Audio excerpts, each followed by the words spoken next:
पहला विषय जो हमने तय किया है कि अभी तक जो कृषि का फसल ऋण जो उपलब्ध होता था, ये फसली ऋण केवल जो भूमि मालिक होते थे उन्हीं के नाम से केसीसी कार्ड बन करके उनको मिलता था। अब हमने हरियाणा में तय किया है कि एक कानून लाकर हम लोग जो ठेके पर ज़मीन लेते हैं अर्थात जो काश्तकार होते हैं, ये फसली ऋण बैंकों से उनको भी मिल सकेगा ताकि अपनी फसल की कटाई करने के बाद वो उस ऋण को उतार सकते हैं। इसलिए इस एक्ट बनने के बाद किसी भी ज़मीन के मालिक को कोई खतरा नहीं रहेगा कि गिरदावरी यदि काश्तकार के नाम से हो जाती है तो उससे ज़मीन की मलकियत का कोई असर नहीं पड़ने वाला।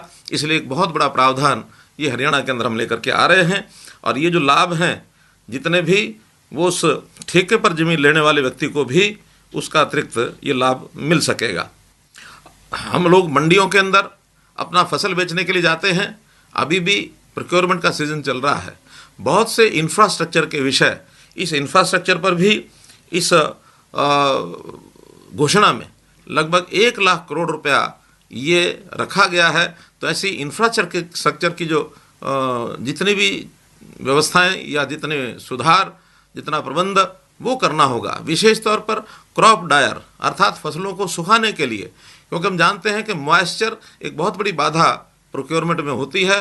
तो उस मॉइस्चर को ठीक स्टैंडर्डाइज करने के लिए, ठीक उसका अनुपातिक जो आवश्यकता है वहाँ तक लाने के लिए फसलों की सुखाने की दृष्टि से वहाँ क्रॉप डायर लगाए जाएंगे। ये योजना भी हमने बनाई है।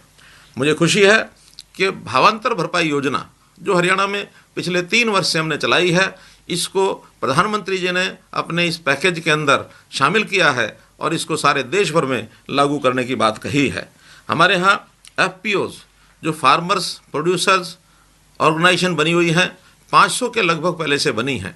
इस घोषणा के अंदर प्रधानमंत्री जी ने उसका बजट और बढ़ाया है और इसको लागू करते हुए हम अपने 500 FPOs को 1500 FPOs तक अर्थात 1000 नए FPOs और बढ़ाएंगे और इसका प्रावधान भी हमको इस पैकेज में मिलेगा।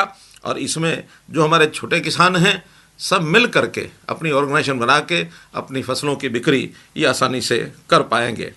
किसान अपना साइड बिजनेस के नाते, अतिरिक्त आय के नाते मछली पालन, इसको भी कई बार छोटा किसान करता है। तो मछली पालन को भी बढ़ावा देने के लिए प्रधानमंत्री मत्स्य संपदा योजना ये बनाई गई है और इसमें विशेष तौर पर जो क्षारीय ज़मीन है, शोरे वाली ज़मीन है, इस ज़मीन में हमारे मछली पालन के केंद्र बढ़ाए जाएंगे। केंद्र का 20,000 करोड़ रुपए का प्रावधान किया गया है, जिसमें 400 से 500 करोड़ रुपए तक का लाभ ये हरियाणा के हमारे किसान मछली पालक ये भी उठा सकेंगे। और हमारी जो ज़मीन है, जो शोरे वाली ज़मीन, क्षारीय ज़मीन, इसको ठीक करने का मौका भी हम इसमें मिलेगा। इसी प्रकार पशुपालन के नाते से दूध से बनी चीज़ें, दूध से बने उत्पाद, चाहे उसमें घी है अथवा खोया है, उसमें दूध का पाउडर है, दही है, लस्सी है, खीर है, मक्खन है आदि, ये सब चीज़ें, इस प्रोसेसिंग के लिए भी पशुपालन विभाग को एक बहुत बड़ी राशि ये सस्ते ऋण और अनुदान ये भी घोषित किए गए हैं। दूध की पैकिंग, ताकि पैक्ड दूध ये भी बाज़ार में बेचा जा सके, इसका भी प्रावधान हमारे इस पैकेज के अंदर प्रधानमंत्री जी ने किया है।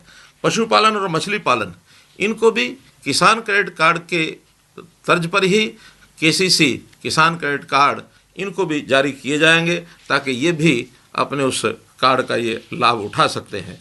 कृषि हमारे लिए बहुत ही महत्वपूर्ण एक ऐसा विषय है जिसको हरियाणा की रीढ़ की हड्डी कहा जा सकता है।